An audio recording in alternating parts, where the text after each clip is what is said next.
What's up, guys? Welcome to another Rivals of Ixalan draft. So this pack has some interesting choices. There's Temple Altasar, I really just don't think is that good. 5 mana for a 3/4 just does not make the ability worthwhile in most matchups. Curious Obsession I think is very, very good in this format and will likely be what I'm taking.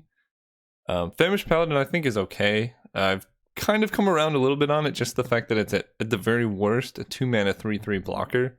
It's pretty powerful in this format. I still don't understand Pitiless Plunderer being uncommon.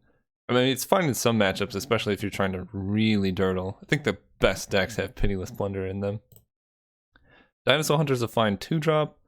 Same with Goblin Trailblazer. I like Hunt the Weak. Mistcloaked Herald is fine. But yeah, we're going to take Curious Obsession. And yeah, be pretty happy about it. We're going to look for some evasive flyers. And, ooh, wow. Wow, okay, we have quite a few directions we can go. So there's the Heliopterus, which is just an okay card. We can take the Sadistic Sky Martyr. That kind of puts us into blue-black, which isn't the best for flyers. So this, I think, is the best if we want to go blue-white flyers. Protean Raider is actually pretty good in Pirates, if we want to go like blue-reddish Pirates. There's Sailor of Means, but that's not, I don't think that's the best combo with Curious Obsession. It's actually a pretty tough choice here. Heliopterus, Sky Marcher. This might just be the best card in the pack. We could go black, white, splash, blue. There's Protean Raider, but I don't... I could just take Sailor of Means. I don't think that's correct, though. I think I'm just going to take the Protean Raider. We can get some pirate stuff going on here, and we can even just splash either the Raider or Curious Obsession off the treasures that pirates can usually create. So if we had taken the Vampire, we could take Forerunner of the Legion. Given that we took Protean Raider, I think I'm going to take Forerunner of the Coalition. I think the reasoning is pretty obvious. This is Vampire themed, this is Pirate themed. And it's looking like we're kind of leaning towards a Grixis Pirates type build. Maybe we can wheel a Fanatical Firebrand or a Negate. But I'll take the Forerunner. I'm pretty happy about that. Ooh, okay. So Arch of Araska I think is a very powerful card. Once you hit Ascend, this just gives you late game inevitability. There's just no question about it. This card's insanely powerful. But in a deck where we're just kind of trying to beat down, the Ascend and late game inevitability is not as important, especially because we're not trying to get to the late game anyway. We're trying to kill them before that happens. So I might just take a Goblin Trailblazer here for 2 reasons. The first is for what I mentioned, and the second is that if I take this pirate, I'm not passing much else in blue-red. I'm passing a Dinosaur Hunter, which is fine, but I think Goblin Trailblazer is a bit better than Dinosaur Hunter because of the menace. And yeah, and then taking this puts me more into pirates. So I'm gonna do that. Passing Brazen Freebooter, which, I mean, it is technically a pirate card, but it's not really that powerful. You don't really want too many 4-mana pirates. So here we have Mutiny, Secrets of the Golden City, and Tilinelli's Crown. All pretty powerful cards, I think. I'm just gonna snap up the Mutiny. Hope to maybe wheel one of these crowns, but Mutiny I think is a decent removal spell. Wow, Goblin Trailblazer again. There's also Fathom Fleet Border and a Dusk Charger. This card is quite a bit better. The more I play with it, the higher and higher it goes up in my rankings. But I'm probably just going to pick up Trailblazer. We only have 1 black card. It is a good one, but it'll probably be a splash if anything. So I kind of just want to stick to the course and stay red. And we can kind of branch out from there. Ooh, Expel from Araska that late I think is a very good sign. This card's quite powerful. It's a bounce spell without any of the downsides of a bounce spell, because normally you're down a card when you bounce a creature. This allows you to, still in the early game, if you need to bounce something, use it and it's fine. But in the late game, it actually puts it on top of their library, so it does remove a card from them. It basically trades for their next draw step, which I think is pretty valuable. Okay, so here there's not much in blue-red. That's a very late Voracious Vampire, though. I might just pick up this negate. I don't think I'm in the market for Stampeding Horncrest. Wow, Vampires is very open for once. Another late Sanguine Glorifier. I'm gonna take the Dinosaur Hunter. It is a pirate, and some matchups I could see playing it over Pitiless Plunder, because we're looking pretty aggressive with double Trailblazer at the least.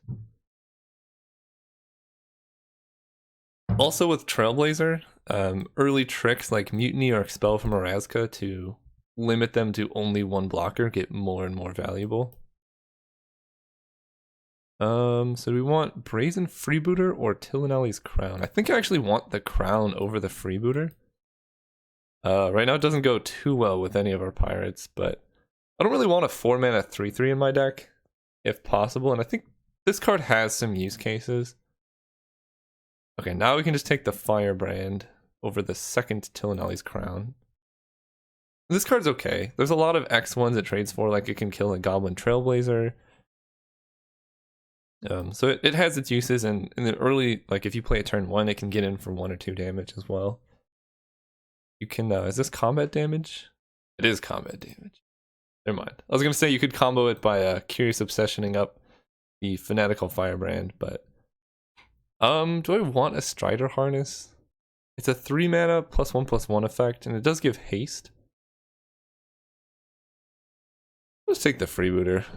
Plummet is actually quite powerful. If for some reason we get enough treasures, I could see siding this in. Flyers I think are one of the more important things in this format, so it's kind of upsetting I don't have any flyers in this deck thus far. But we'll be picking those up, especially with Curious Obsession. If you can play like a 2-mana flyer on turn 2 and then Curious Obsession it, that's a recipe to win quite a few games. What I was saying is, yeah, we can play this guy and then put Curious Obsession on him and trade for a card. It's not a good combo, but you can't actually do that because it says combat damage. I made a EDH deck, one of my favorite EDH decks of all time, with the Borborygmos Enraged. He has the ability where you discard a land and it does 3 damage to something. And so the way I win games is you give him the ooh, hang on. This is a tough pick. So Direfleet Daredevil is a 2-mana 2/1 that gets an instant or sorcery. I think I'm just going to take the Neckbreaker, honestly. It's worth the splash. This card is very powerful. And we have quite a few pirates, so if we can just jam this on turn 4, we're going to be hitting for a lot of damage. And it's not even clear that we're blue. We could just be black-red. Anyway, the combo is you play Borborygmos, and then my deck I think was 80 lands and 20 spells. And then you enchant him with one of the things. It's like Curiosity. I think it's in green, like Snake Umbra might be one. Whenever it just says whenever it deals damage, draw a card. So you get like 7 lands in hand, and then every time you do 3 damage to your opponent, you then draw a card again. So you just kind of throw a bunch of lands at your opponent and machine gun them to death. It's really fun. Maybe I'll post a deck list or something of it at some point, but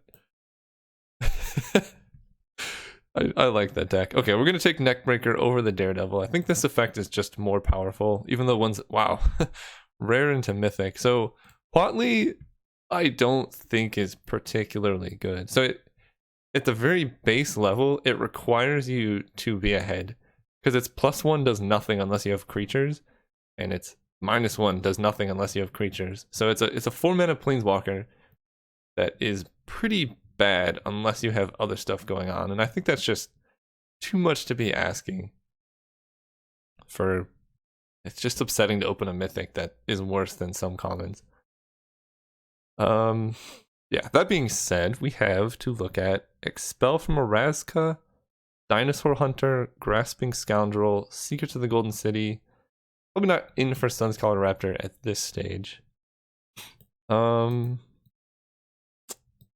We have to decide if we want to be base red-black or base red-blue. So in blue, we pretty much just have Expel and Protean Raider. I think I'm still going to take Expel from Orazca over Dinosaur Hunter. It's just a better card. Ooh, Golden Demise? Ooh, but Kitesail Corsair. I think I need to take this card. We need flyers. This is pretty much what we're looking for. Golden Demise, I think, might be one of the best uncommons. It's obviously worse than I think the Chupacabra, but just really powerful. Fortunately, in this deck, first of all, we probably won't have enough black, and second of all, if we don't have Ascend, it's just going to kill everything we own. I'm going to take the Kitesail Corsair and be pretty happy about it. Ooh, another Curious Obsession. I think I'm down for that. Over Swaggering Corsair, which maybe we can wheel. Yeah, I'll take another Curious Obsession. This card's so powerful. Okay, Slippery Scoundrel is also very good, especially with this Curious Obsession plan. If we can Ascend, just becomes unblockable drawing cards. We can maybe take Mutiny off or Evolving Wilds off the wheel, but I think this card's worth it. Yeah, we can probably get at least one Fathom Fleet border. Okay, so here's a Fathom Fleet border or Swaggering Corsair. In general, the border I think is better because you're not going to be losing life. But what I'm interested in is, can our mana base support either one? We could actually end up in blue-black pirates. This is really weird. So what happens with our red? Tillinolly's Crown, I think, is still quite good with stuff like this Scoundrel. Double Expel, Curious Obsession.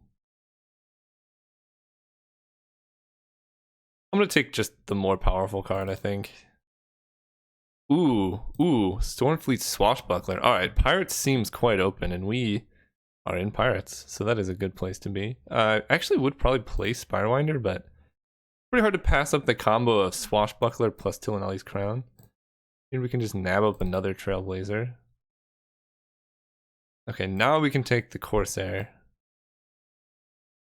And pass. Wow, that's a pretty late Thunderherd migration, but looks like everyone might be fighting over vampires because they were pretty open pack 1. Now I don't see like much at all going on there. So this I think is a very good start. Mostly worried about the mana situation. I don't think I want to play this guy. Direfleet Neckbreaker. Decent pickup. It's just decent pickup. Okay, so we have Dinosaur Hunter, Secrets of the Golden City. I could take Dinosaur Hunter. I don't think I'm going to play it. It's a pirate, a 2-drop, but it's a black 2-drop. And I'd like to keep my black cards to like just these two on the splash. So I guess I'm going to take Secrets of the Golden City. There's a chance I end up running it. Suncolored Raptor in case I need more 2-drops. I'll take another Swaggering Corsair though. Yeah, Pirate seems just very open. Nobody's taking anything. I really need more flyers. I just have the one.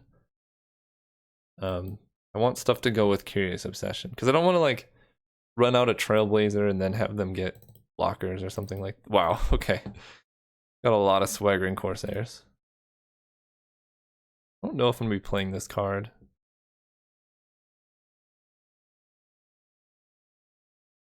Okay, so in this pack, Deep Root Champion I don't think is particularly good. Makeshift Munitions is good if you have a lot of treasure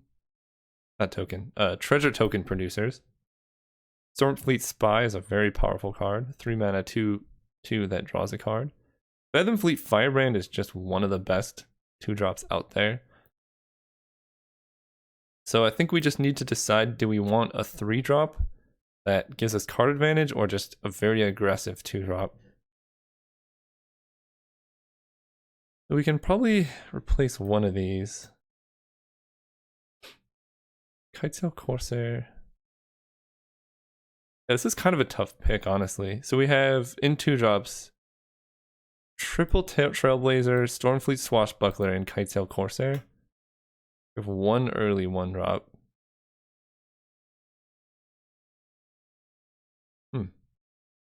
I'll take the Stormfleet Spy, I think.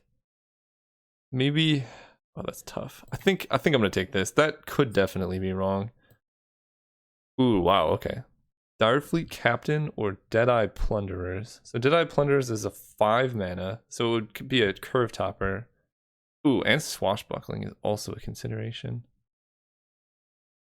It's a curve topper. I think that might just be too much mana for what this deck wants. The Direfleet Captain. 2 mana 2/2 that can just get really big, but it is in our splash color. And if we want consistency, I don't know if we can be trying to cast black-red 2-drops. Like, I think it's worth playing, at the very least, the Neckbreaker, probably the Forerunner, to like get the Neckbreaker.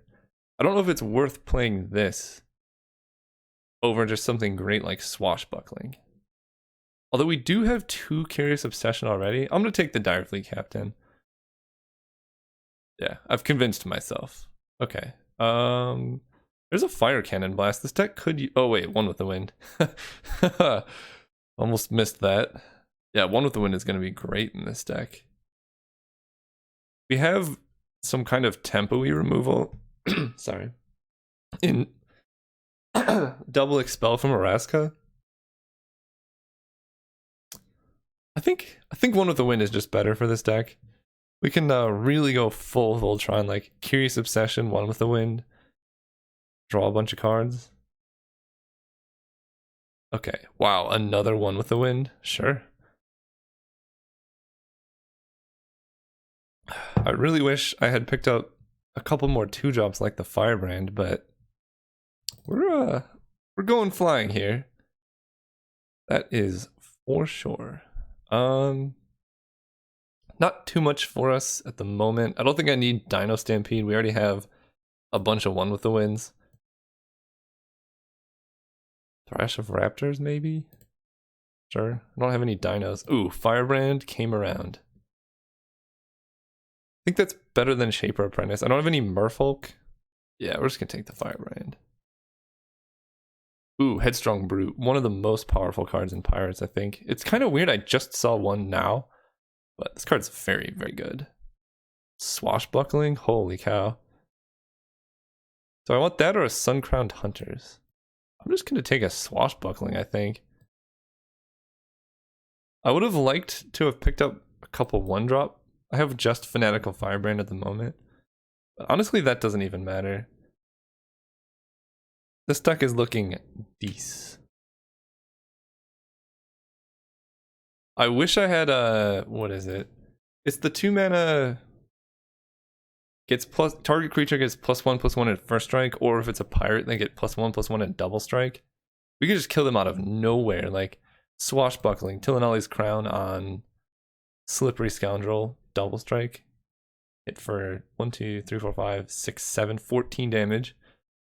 Not bad, not bad. So we have 24 right now. So this is probably how I would run the deck. We have tons of enchantments. I'm going to play Fireshrine Keeper.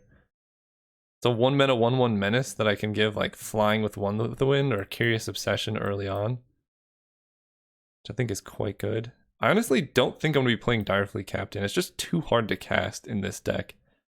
The Neckbreaker is still probably worth it.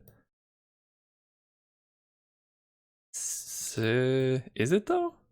Like, what if I just do this and I run a negate to protect my enchanted creatures?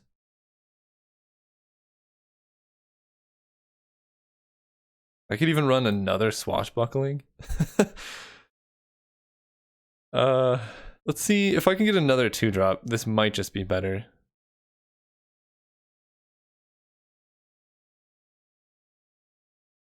Because yeah, double One with the Wind.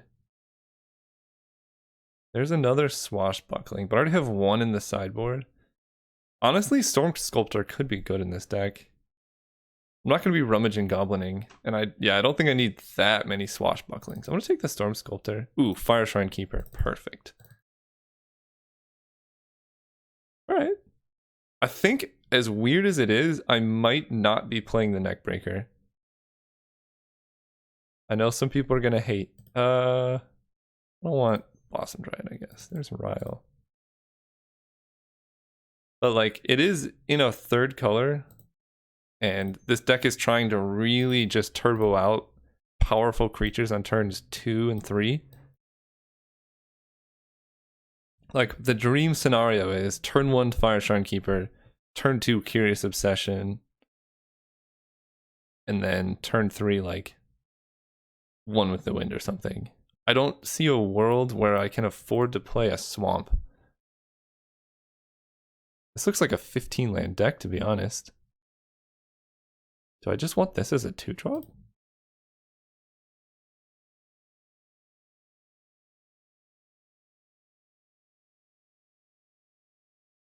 Kind of.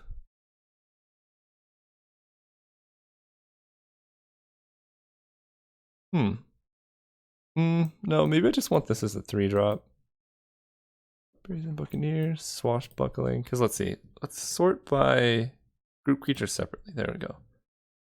Wow, these are all enchantments. So I think I have space for one Swashbuckling. So we have Tillinolly's Crown. Swashbuckling, one with the wind, Curious Obsession. We have 15 creatures to enchant up. Strong Brute. Do I want a Protean Raider? I guess I can copy their creature. So that kind of gives me outs to that. Combine groups. I think this is a 15 land deck, guys.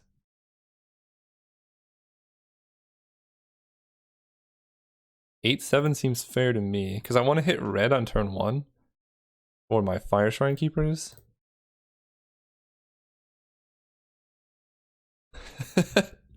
Oh, this reminds me of Ixalan of the days of old.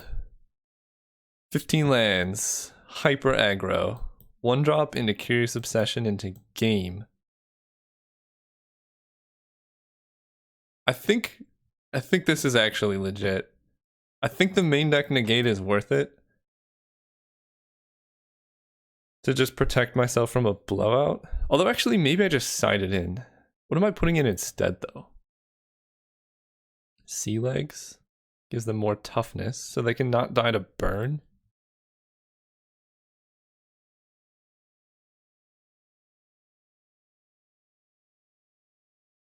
Because like, let's say I just build up a Fire Shrine Keeper, Curious Obsession, one with the wind.